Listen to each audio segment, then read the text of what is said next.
71 বিধি আমি এত দ্বারা নোটিশ দিয়েছি, আপনি গ্রহণ করেছেন, আপনাকে অশেষ ধন্যবাদ, অনেক ধন্যবাদ। রাত হলেই বুনো উল্লাস, দবে না সিসা লাউঞ্জ। রাজধানীর অভিজাত এলাকার আবাসিক ভবন, রেস্টুরেন্ট, ক্যাফের আড়ালে গড়ে উঠে অবৈধ সিসা লাউঞ্জ বন্ধ করা যাচ্ছে না। বারবার অভিযান চালানো হলেও বন্ধ হচ্ছে না এই সিসা লাউঞ্জগুলো। কেউ কেউ ঠিকানা পরিবর্তন করে, আবার কেউ প্রশাসনে কিছু, সব প্রশাসন না, ইঙ্গিতেই এই ব্যবসা চালিয়ে যাচ্ছে। আমি মাননীয় সফল এই 68 দিনের স্বরাষ্ট্রমন্ত্রীর আপনার মাধ্যমে দৃষ্টি আকর্ষণ করছি। আপনাকে অনেক ধন্যবাদ। মাননীয় স্বরাষ্ট্রমন্ত্রী সালাউদ্দিন আহমেদ এ বিষয়ে একটি সংক্ষিপ্ত বিবৃতি দেওয়ার জন্য আহ্বান জানাচ্ছি। মাননীয় স্পিকার, আপনাকে ধন্যবাদ। রাজধানীর অভিজাত এলাকায় আবাসিক ভবন, রেস্টুরেন্ট ও ক্যাফের আড়ালে গড়ে ওঠা অবৈধ সিসা লাউঞ্জ বন্ধের বিষয়ে যে নোটিশটি উত্থাপন করেছেন মাননীয় সদস্য, সেই জন্য তাকেও অশেষ ধন্যবাদ জানাচ্ছি। মাননীয় স্পিকার, মাদকদ্রব্য নিয়ন্ত্রণ আইন 2018 সংশোধিত 2020 এই সিসা খ শ্রেণীর মাদক দ্রব্য হিসেবে তফসিলভুক্ত। বর্তমান গণতান্ত্রিক সরকার মাদককে জাতীয় সমস্যা হিসেবে চিহ্নিত করে নির্বাচনী ইশতেহারে স্পষ্ট প্রতিশ্রুতি দিয়েছে। অবৈধ সিসা লাউঞ্জে সিসা ব্যবসা চালুর রাখার লক্ষ্যে রাষ্ট্রপক্ষের বিরুদ্ধে সিসা লাউঞ্জ মালিকগণ 5টি রিট মামলাগুলো পড়লাম না মানে স্পিকার, পঠিত বলিয়া গণ্য করা হোক, দায়ের করেন। এইসব রিট মামলায় মহামান্য হাইকোর্ট বিভাগের রুল ও নির্দেশনার বিরুদ্ধে মাদকদ্রব্য নিয়ন্ত্রণ অধিদপ্তরের আপিলের পরিপ্রেক্ষিতে মহামান্য আপিল বিভাগ অন্তর্বর্তীকালীন আদেশ ভ্যাকেট করে দিয়েছেন।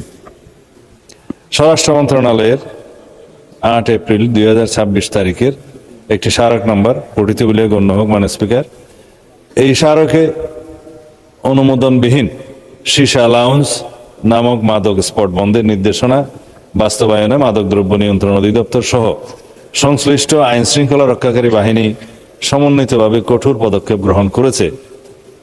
মাননীয় স্পিকার, মাদকদ্রব্য নিয়ন্ত্রণ অধিদপ্তর কর্তৃক বিগত 16 এপ্রিল 2026 তারিখ রাতে রাজধানীর গুলশান 2 এলাকার 35 নম্বর সড়কে অবস্থিত অবৈধ সিসাবার দ্য কোর্টইয়ার্ড বাজার লাউঞ্জ এই অভিযান পরিচালনা করে আনুমানিক 5 কেজি সিসা এবং 35টি হুক্কা জব্দ করেছে।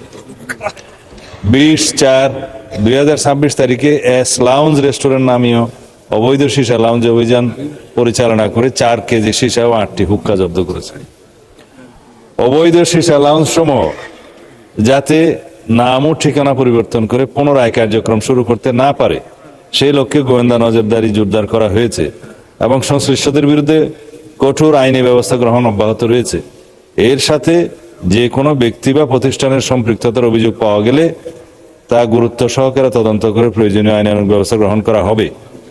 মহামান্য হাইকোর্ট বিভাগে সিসাবার পরিচালনার বিষয়ে রিট কারিগণের বিপক্ষে সর্বদা আইনি লড়াই পরিচালনা করার পাশাপাশি সিসাবার সমূহে নিয়মিত অভিযান পরিচালনা অব্যাহত রেখেছে মাদকদ্রব্য নিয়ন্ত্রণ অধিদপ্তর।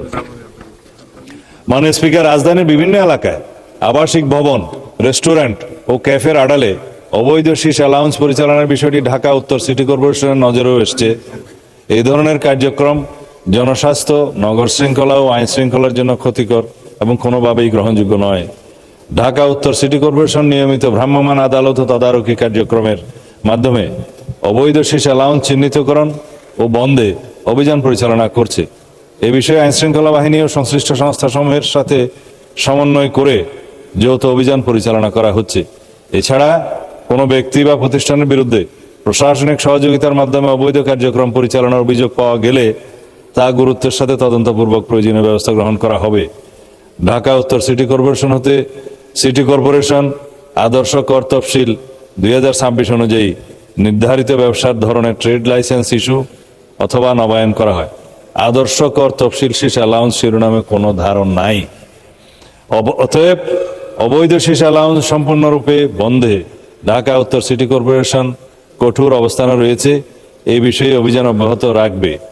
বিগত আওয়ামী লীগ সরকারের শাসনামলে 2009 থেকে 2024 পর্যন্ত রাজধানী ঢাকার গুলশান, বনানী, ধানমন্ডি, মোহাম্মদপুর, উত্তরা ও বারিধারার মতো অভিজাত এলাকায় আবাসিক ভবন, রেস্টুরেন্ট এবং ক্যাফের আড়ালে ব্যাপকভাবে অবৈধ সীসা বার ও লাউঞ্জ গড়ে ওঠে। প্রভাবশালী রাজনৈতিক ব্যক্তি, অসাধু ব্যবসায়ী এবং প্রশাসনের কতিপয় কর্মকর্তার ছত্রছায়ায় নিয়মিত এসব স্থানে মাদক সেবন, কেনাবেচা সহ বিভিন্ন অনৈতিক কর্মকাণ্ড পরিচালিত হতো। বিভিন্ন সময় অভিযানে কিছু সীসা বার বন্ধ হলেও পরিবর্তন করে এবং প্রভাব খাটিয়ে আবার তা চালু হতো। রাজধানীর অভিজাত এলাকার আবাসিক ভবন, রেস্টুরেন্ট ও ক্যাফের আড়ালে অবৈধ সীসা লাউঞ্জ বন্ধে পুলিশ কর্তৃক গৃহীত ব্যবস্থাসমূহ নিম্নরূপ: ঢাকা মেট্রোপলিটন পুলিশের গোয়েন্দা ও অপরাধ বিভাগ কর্তৃক সার্বক্ষণিক প্রকাশ্য ও গোপন পুলিশি নজরদারি অব্যাহত আছে। নিয়মিত পুলিশ টহলের পাশাপাশি বিভিন্ন সীসা লাউঞ্জ, রেস্টুরেন্টে বিশেষ অভিযান পরিচালনা করে অপরাধীদের গ্রেফতার করে আইনের আওতায় আনা হচ্ছে। ঠিকানা পরিবর্তন করে অথবা কোনো আবাসিক বাসস্থানের আড়ালে কোনো প্রকার অবৈধ সীসা লাউঞ্জ যাতে পরিচালিত না হয় সেই লক্ষ্যে গোয়েন্দা নজরদারি অব্যাহত আছে। আবাসিক বা বাণিজ্যিক ভবনে অবৈধ সীসা লাউঞ্জ স্থাপন করে যাতে কেউ ব্যবসা করতে না পারে সেই বিষয়ে বিট পুলিশিং এর মাধ্যমে ভবন মালিকদেরকে সচেতন করা হচ্ছে। কোন পুলিশ সদস্যের বিরুদ্ধে এই ব্যবসায় মদত দেওয়ার প্রমাণ পাওয়া মাত্রই তার বিরুদ্ধে বিধি মোতাবেক শাস্তিমূলক ব্যবস্থা গ্রহণ করা হচ্ছে।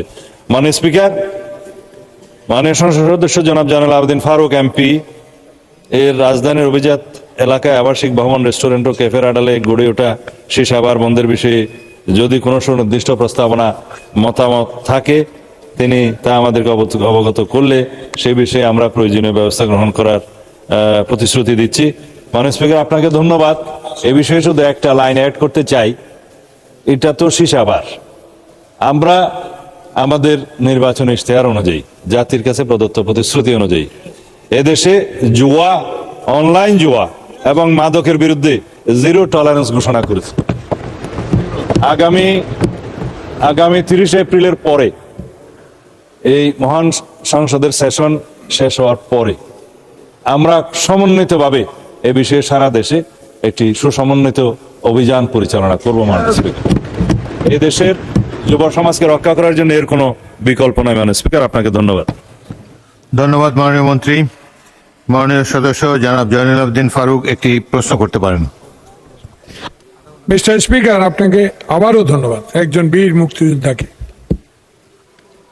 68 দিনের সরকার আগে বলেছে, ফ্যাসিস্ট সরকার ক্যাসিনো করেছে, বিদায় হয়েছে।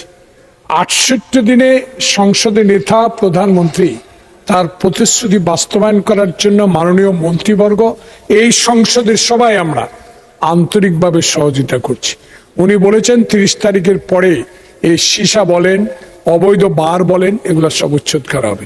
আপনাকে ধন্যবাদ, করুন। কিন্তু প্রশ্ন হলো, যারা করছে 68 দিনে কতজনকে এর মধ্যে আইনের আওতা আনা হয়েছে একটু বলবেন কি? মাননীয় মন্ত্রী। মাননীয় স্পিকার, আপনাকে ধন্যবাদ।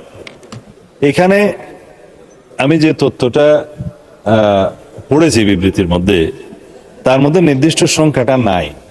নির্দিষ্ট সংখ্যাটা যদি প্রকাশ করতে হয় মাননীয় সদস্য আমাকে একটা নোটিশ দিলে পরবর্তীতে আমরা সেটা বলতে পারবো।